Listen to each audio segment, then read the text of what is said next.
Hello అండి. ఎండాకాలంలో తీసుకోవాల్సిన జాగ్రత్తలేంటి? ప్రెగ్నెంట్ వుమెన్ తినాల్సిన ఫుడ్ ఏంటి? నేను మీ డాక్టర్ శృతి దీని గురించి మాట్లాడతానండి. సో, ఎండాకాలం అనగానే ప్రెగ్నెన్సీకి భయపడతారు, అన్నిటికి భయపడతారు. బట్ స్టడీస్‌లో ప్రూవ్ చేసిందేంటంటే, all through the year compare చేసుకుంటే ప్రెగ్నెన్సీస్ ఎండాకాలంలోనే ఎక్కువొస్తాయి. Why?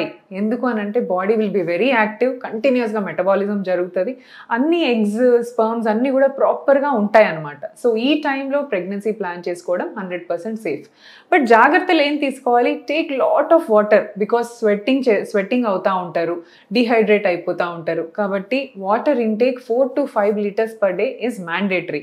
Either water, coconut water, మజ్జిగ నీళ్ళు, ఓఆర్ఎస్ ఎంత లిక్విడ్స్ మీ బాడీకి అందజేస్తే అంత బాడీలో మెటబాలిజం ఇంకా ఫాస్ట్‌గా జరుగుతూ ఉంటదనమాట.